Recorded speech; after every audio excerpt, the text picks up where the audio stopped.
Hello, it's been a while. I'm very sorry about that. Hello, I'm Stuart Jip. This is Franchise and Lows, Teenage Mutant Ninja Turtles on Nintendo Handhelds. Now, the reason I have done it in such a sort of piecemeal way is because A, I didn't want to do an episode with like 100 games in it, and B, that's it, that's the only reason. I do plan on doing the rest of the Turtles games hopefully in subsequent videos. We'll see whether or not I actually have the time, energy or desire to do that.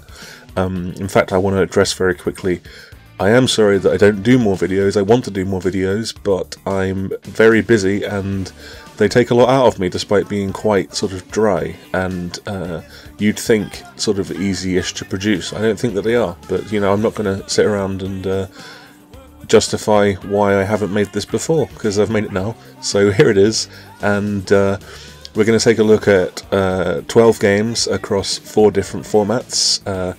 Thankfully, the quality level skews quite high this time, so we'll see how it goes. So look forward to it. I'm a fan of Tmnt, have been a fan for a while. I wasn't really, I guess I wouldn't call myself a traditional fan because I didn't really watch the 80s cartoon that much because it was just before my time. It was still on when I was a kid, but I wasn't really old enough to kind of dig it. I didn't really like Turtles until the 2003 series started, which I was just about the right age for. I think I was about 15, so maybe slightly too old, but whatever, who cares. I dug it, and but of course I did also like the games like the Hyperstone Heist and like Turtles in Time because they were great. Played those a lot as a kid and still play them a lot as an adult, especially Turtles in Time. No spoilers, it's the best Turtles game ever and it always probably will be. The thing that sort of prompted me to make this video now is that .mu have announced a new Turtles game called Shredder's Revenge, which looks very much like it takes inspiration from the old classic, air quotes, arcade titles, because while Turtles in Time was in the arcade version is not the version that everyone fondly remembers. It's the SNES version, because it's rightly so, because it's much, much better. So hopefully they'll be able to capture that. I guess we'll find out. So in the meantime, here's every Turtles game that's ever been on a Nintendo handheld. Pizza time!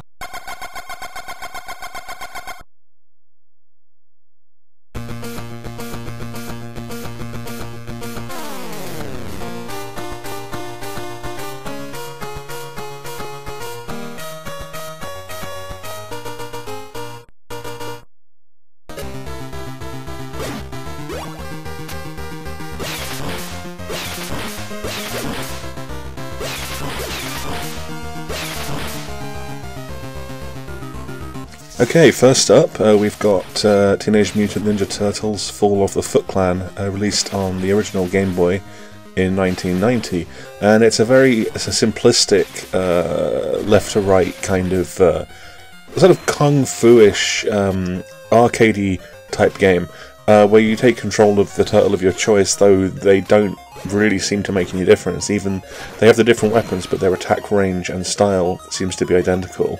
So choose one of your turtles based on whatever, because they all look the same anyway, more or less, apart from the weapons, and then make your way through pretty well drawn, if fairly not exactly eventful environments, smashing up foot soldiers and ulcers and a number of Turtles villains in really, really easy boss fights. The whole game is actually pretty easy from beginning to end.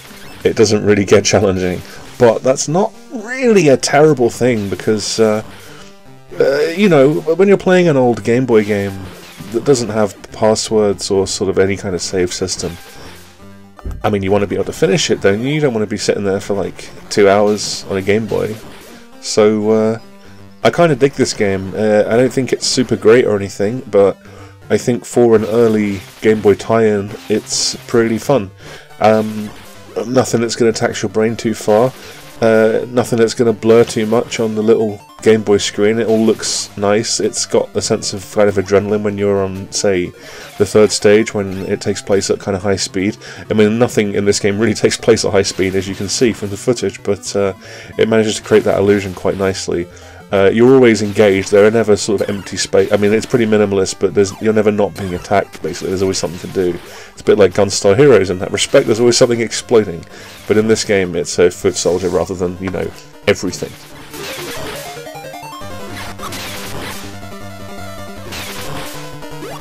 Pizza time!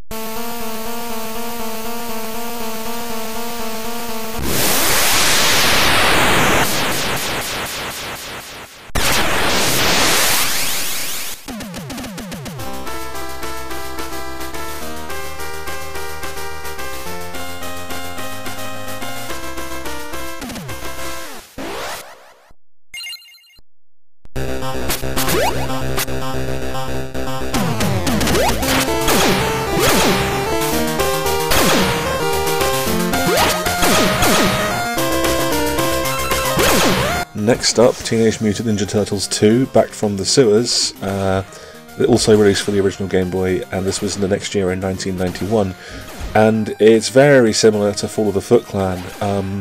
The graphics have been ostensibly polished up, it's the sprites are bigger. The main problem I have with it visually is I think that the turtles look kind of dumb.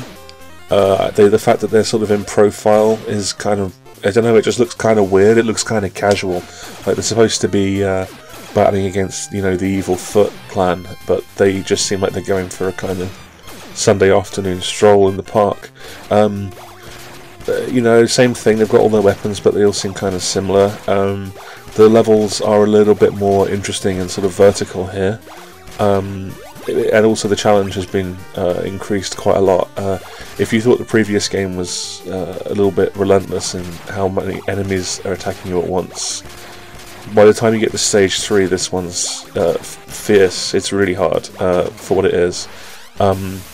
It's probably the better game overall. I kind of prefer the simplicity of the first one.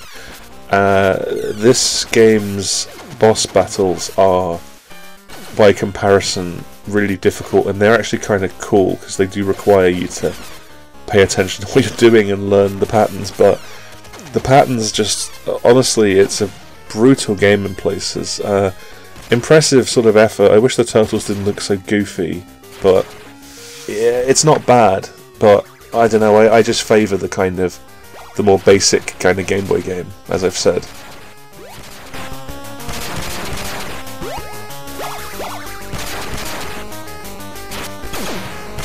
Pizza time!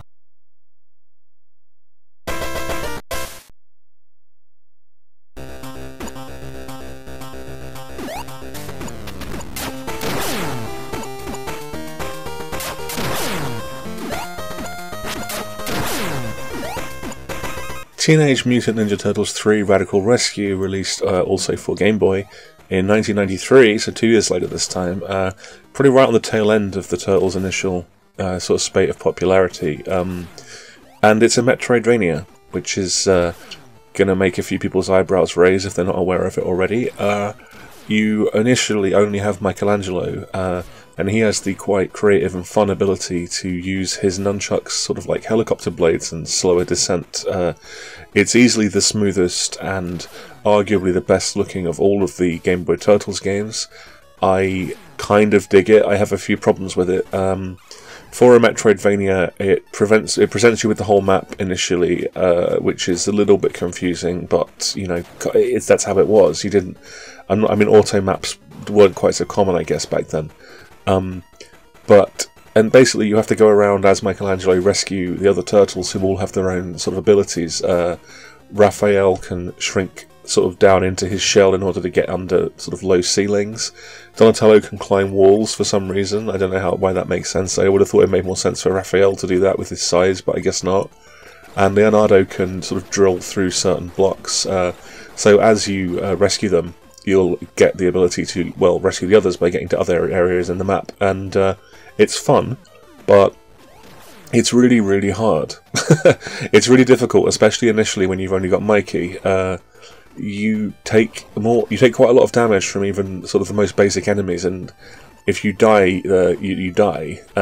You can save your position and continue, but it's just a really difficult, sort of relatively arduous game, and for a Game Boy handheld game, I'm not 100% sure that's what I personally want. Not bad at all. Fine game. Quite rare and expensive from what I can tell, or maybe it's just expensive because everything seems to be expensive these days in the retro scene. But you know, give it a go if you can find it. It's certainly a technical leap above the previous two, but I still favour Fall of the Foot Clan for my black and white sort of Turtles adventures, unfortunately.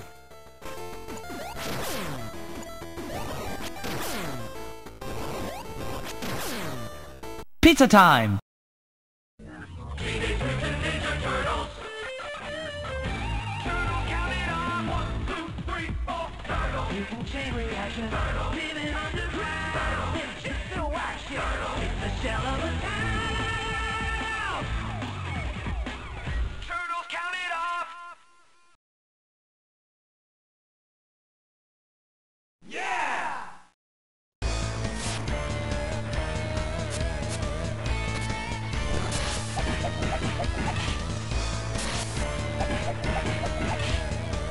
10 years passed, everyone stopped caring about the Turtles, wrongly I might add, and in 2003 we got Teenage Mutant Ninja Turtles for the Game Boy Advance, based on the, 2003 cartoon series, which I might add is rather good indeed.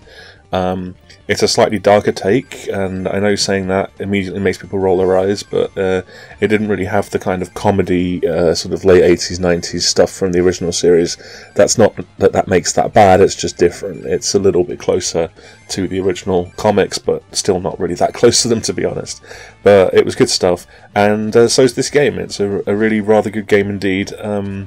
It's a side-scrolling brawler/platformer with a few very limited sort of exploration elements. There's no... it's not like the console games that I'll get into in another video, where it's a belt-scroller. It's not one of those. It is a straight-up 2D exploration thingy, like Fall of the Foot Clan, I suppose, but it has the structure of a belt scroller in that it will occasionally lock you in and make you beat up all the enemies on the screen. I can't think of a better thing to compare it to. I apologise. Astro Boy for the Game Boy.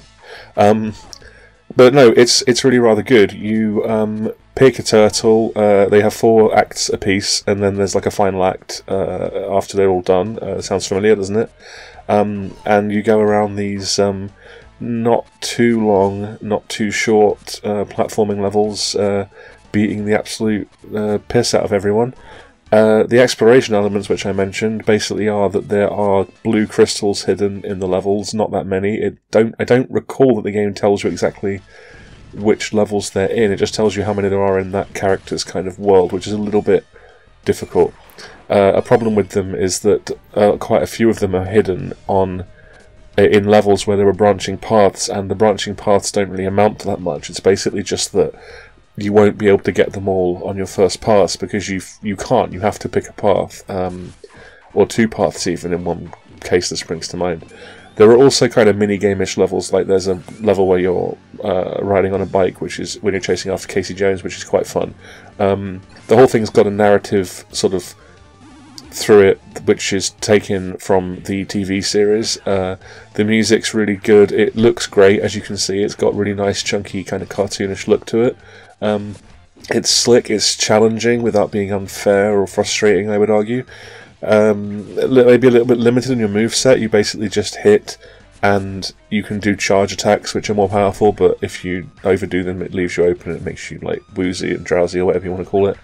Exhausted, I guess. But no, this is an easy recommendation, and it's actually available in a double pack with its sequel, which is, for my money, one of the better Game Boy Advance carts that you can buy, period, because I'm about to get into the sequel and why it's awesome.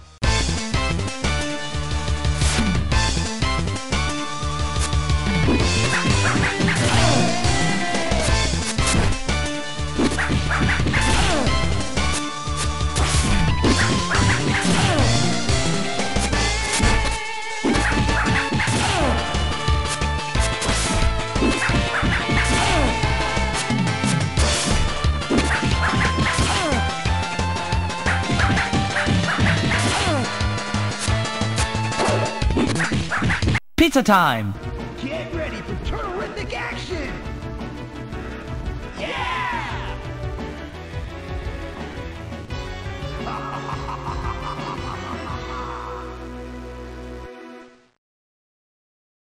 Yeah!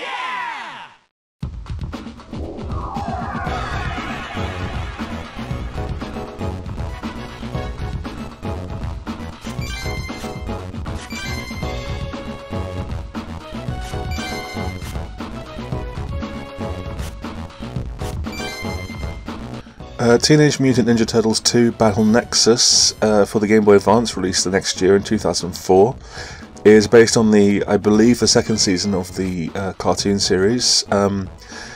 It's really, really good, and it's good in a kind of video worldish way that a lot of people probably didn't and won't get on with. Each level begins with you lacking your signature weapon. You don't have your weapons. You can only sneak around and throw shurikens that do very, very, very little damage. The stealth isn't exactly, you know, strong stuff. It's just that if you hide, if you get spotted, if you hide, you will immediately be invisible. It's kind of basic stuff, but the exploration has been massively increased. The level of actual looking around you've got to do, not just because you need to find your weapons, find key cards, find the exit kind of thing, but also there are more crystals lying around. I believe there are 20 in each stage, and once again you'll need to play stages more than once because not every turtle can get all of them. You need to use particular turtles' powers to get some of the crystals. You don't need 100% of them, you need, I think, 75 out of 100 per world, which is kind of a lot, and I think it does basically necessitate some stage replays, which isn't going to work for some people. But the sort of piecemeal, like, real gamey sort of, I don't know how to describe it, sort of compartmentalized nature of the gameplay and how inorganic it actually is, kind of works for me. I find it kind of appealing because it's something that you can really jump into as a kind of bite-sized kind of on-off kind of in-out kind of thing. I wish that there were more Turtles games that had a kind of interesting approach to their gameplay like this, because once you do get your character's weapons, then yeah, it does become much more of a straight-up fighting game. It's also more difficult than the last one as well. The enemies are smarter and more interesting. There's a lot of levels, there's a lot to do. If you're going for 100%, it's a real challenge, a very real challenge. You'll need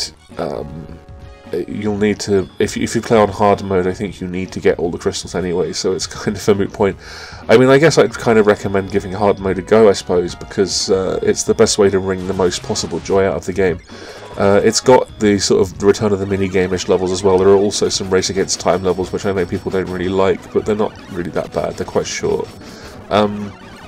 I think also, much rather like in the first game, you can connect it or use some kind of interactivity using passwords with the Big Boy GameCube game, but this is way better than the GameCube game, which is fine, but we'll get to that in the next video, because I can't do both in one, it's going to be too long.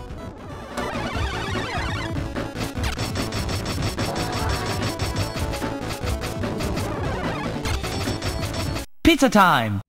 Teenage Mutant Ninja Turtles!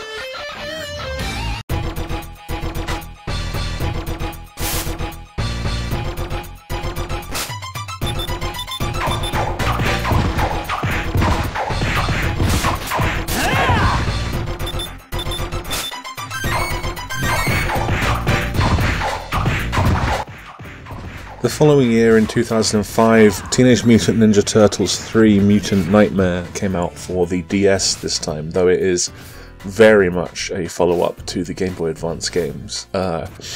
It goes back to the feel of the first game a little bit. There's not so much in the way of exploration here, it's more of a straightforward fighter. Unfortunately, it's a little bit of a step down. The sprites in the game feel kind of mushy and small. The attempts to kind of enhance the environments with 3D just make them look a little bit disjointed. because it's an early DS game as well, there's a huge amount of really unnecessary kind of bottom screen touch stylus stuff. Basically, you it's actually mad that they did it this way. You can you choose a turtle, but then the other 3 turtles can be used for sort of combat assists or sometimes environment assists to get you around or into alternate paths and things. But every single time that one of them becomes available to use, there's like a bring sound effect, like bring, like that kind of, except not exactly like that.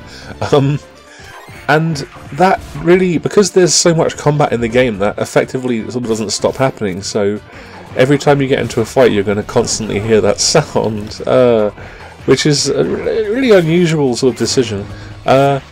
Fighting's fine. It's not a bad game. It's kind of hard compared to the first 2, but not in a super fun way, in kind of a frustrating way, because if you do lose quite a lot of progress if you die.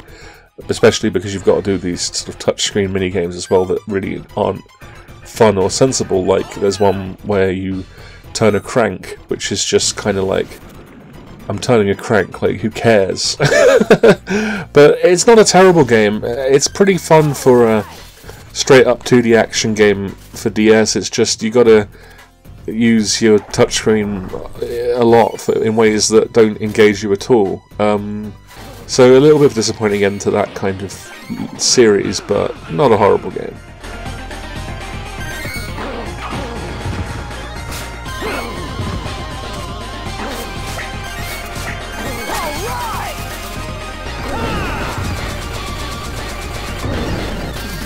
Pizza time!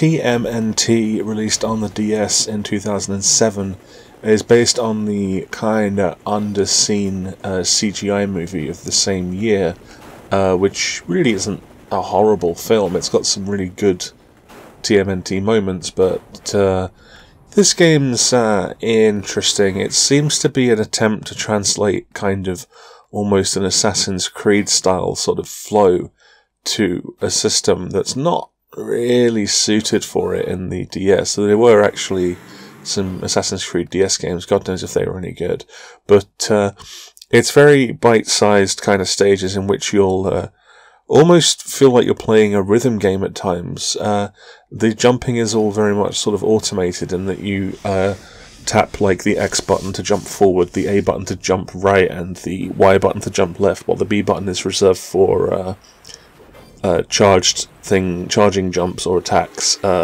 You'll need to charge jumps, for example, when you're sliding down something, and you need to basically hold the button and wait for the little glow to turn blue and then release it to do the jump, which gives it that rhythm game feel. When you're chaining jumps together quite rapidly, it can sometimes feel kind of fun and kind of cool. And it's not a bad game at all. The combat is not super interesting. It's basically just the one kind of smash the B button and press Y to block when you need to. But there's enough to do. It's all pretty easy. When you get into the rhythm, it's quite fun. But overall, it's just okay. It's probably pretty cheap, so you'll have a good time with it for the price. It's nice that the game runs at 60 frames per second, but the turtles look really horrible. Like they don't look good at all. They look really strange. They look like mascot costumes that are like cursed, basically. So no, not a terrible game, but not really one to go running to buy.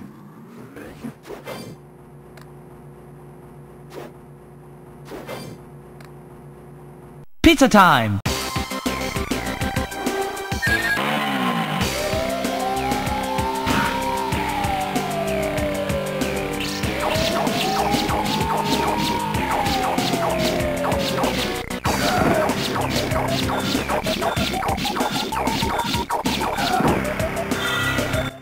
Also in 2007 we have the Game Boy Advance version of TMNT, which is a much more aesthetically pleasing side-scrolling beat-em-up, rather like the classic console games and the arcade games.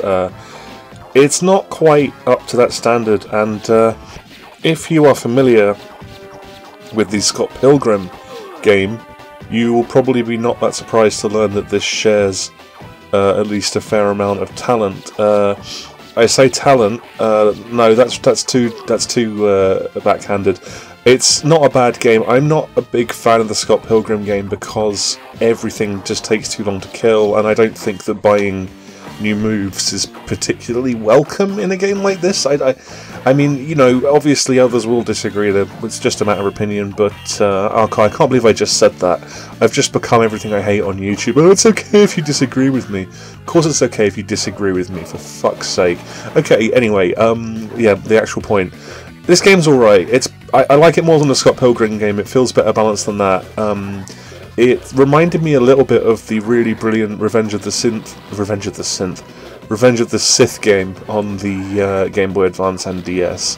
I'm a little bit surprised they didn't put this one on the DS, but then again, they wouldn't have been able to do that horrible 3D one, the horrible ugly 3D one, I guess.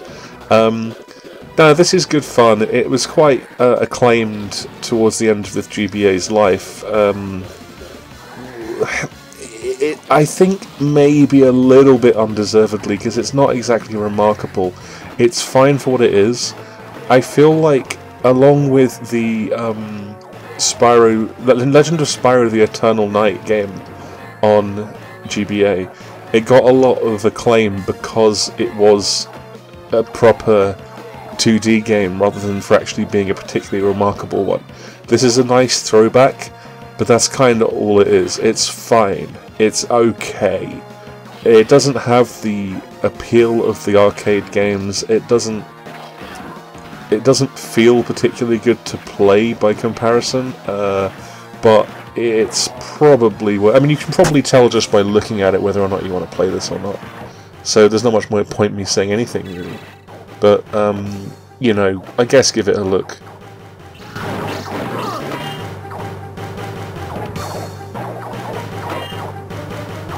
Pizza time!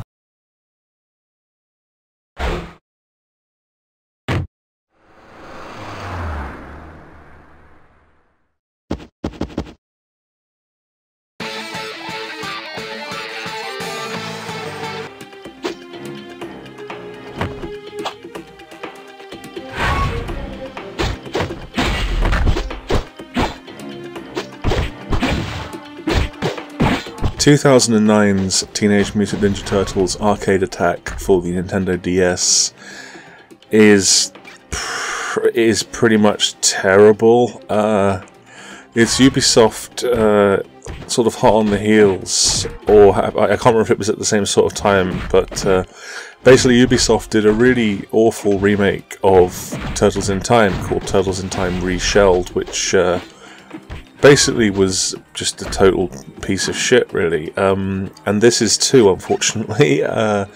Calling it arcade attack suggests that they're going for the throwaway knockabout fun of the arcade titles, but they've really fundamentally failed to do that, because this game is a sort of... Basically, you pick a turtle, then you pick a co-op sort of turtle, and you go through unbearably slow-paced, boring environments with the most bare minimum level of interaction. You'll basically walk a little bit, then it will lock you in and you'll fight some guys. You know, like the old arcade games, but with none of the flair.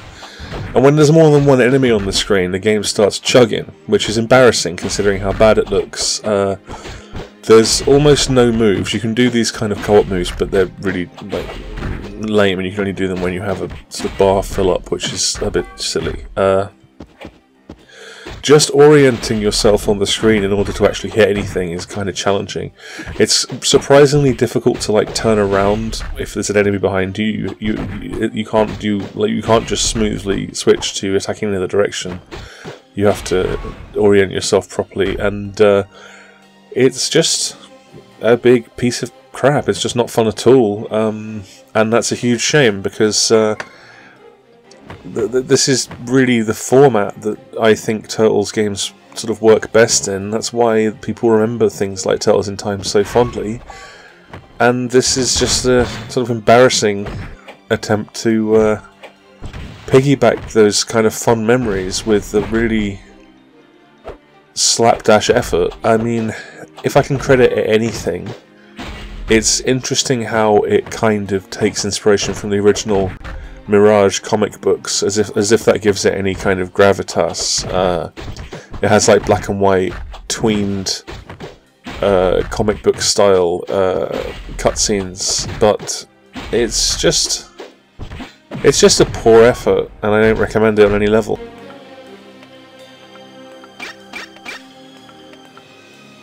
Pizza time!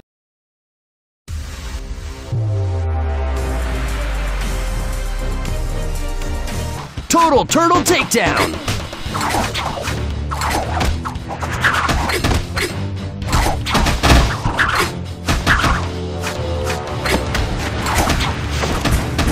Uh, 2013's Teenage Mutant Ninja Turtles for 3DS is based on the 2012 CGI animated series for Nickelodeon, which, by the way, was excellent, as all of the Teenage Mutant Ninja Turtles animated series have been in general. It's a very ripe universe for cartoons, and this was no exception.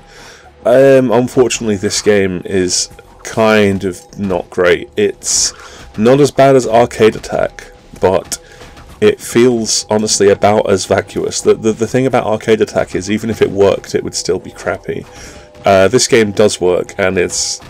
I don't know, I did not care for it that much. It's... you can switch turtles at any time, but they all feel more or less the same. You basically beat up enemies until you can throw them, and then you press the X button to throw them. Now, one thing that is quite cool is you can throw enemies into sort of environmental hazards to incapacitate them quicker, which gives you a little bit of a points boost, and then ultimately you can get upgrades and stuff, but they're not really that interesting. It feels very sort of, we got to get this game out of the door, and it doesn't honestly look that much better than a DS game either. Not that, you know, graphics are everything, but when it's 3DS, you'd expect a little bit more than this. Runs nice and smooth. That's about the only good thing I can say about it, though. It's not as bad as Arcade Attack, but then again, pretty much nothing is ever. Pizza time!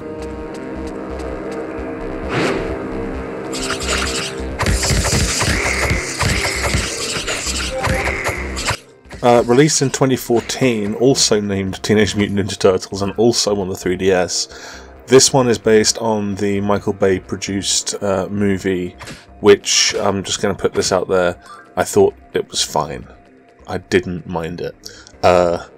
This game is a loot game, like an action loot game, like sort of like a simpler version of Diablo. And it made me quite happy because it gave me fond memories of playing The Lord of the Rings, The Return of the King on the GBA. It's got a very similar feel to that. It's not quite as compact and as tight as that game, but there's thought put into this, more than I was expecting. It's one of the better games post-GBA, actually. I was pretty impressed. There's lots of missions, lots of side missions. There's like crafting, there's buying stuff. You've got all these different skills for the turtles that interact with each other, and you can switch between them at any time to sort of build yourself a little play style, buffing like the turtles and stuff.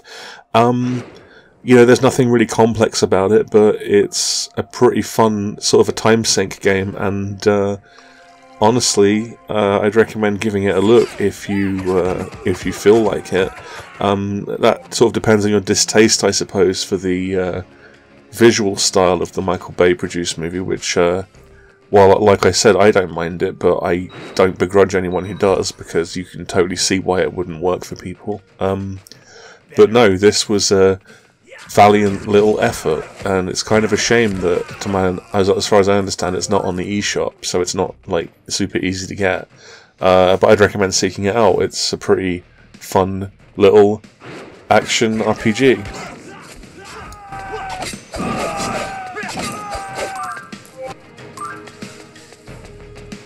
Pizza time!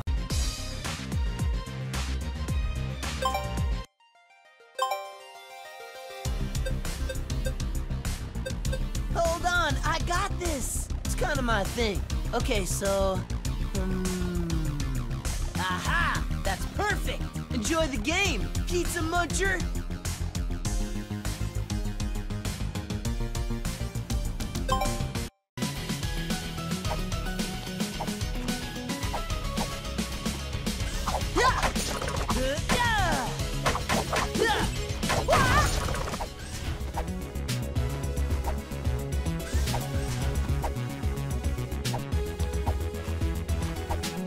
Last but by no means whatsoever least, we've got Teenage Mutant Ninja Turtles Danger of the Ooze, which was released for 3DS in 2014, though this is Xbox 360 footage because it was also released on, well, PS3 and Xbox 360.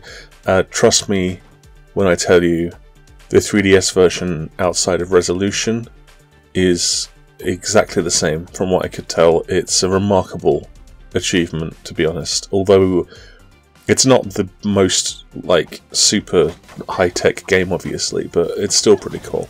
Now this one is pretty sweet. It's a I don't know if it was directly inspired by Radical Rescue, but it feels quite a bit like Radical Rescue, although with more, sort of a larger screen real estate and a more well thought out sort of combat system. It's not as frustrating as that Game Boy game was. You've got to get hold of your fellow turtles and go through a sort of another Metroidvania sort of world in order to once again save the Earth, I guess. But what that amounts to is moving around a map, manipulating your character through various challenges. It's difficult to make it sound like it's great because it is basically just a good Metroidvania with the turtles in it.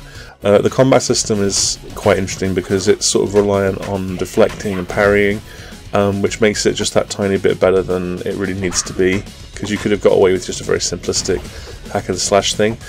I love the pace of the whole game. The movement speed is kind of slow, but in a way that feels measured and thoughtful. There's also, you know, your XP and your leveling up and all that sort of thing. It's quite challenging, it's quite expansive. It's the sort of game that you could actually get into speedrunning, I think. It's just a bit of a treat, really, considering the previous game based on the 2012 CGI animation was pretty poor. So this is a nice step up from that, a very nice step up from that. I enjoyed the music, I enjoyed the visuals. They're simple, but they get the job done, and it all runs very smoothly. Switching turtles is very easy, and they do actually feel different in this one. Yeah, Danger of the Ooze, a cut above the usual kind of license thing. Not one of the greatest Turtles games of all time, but a pretty damn good effort.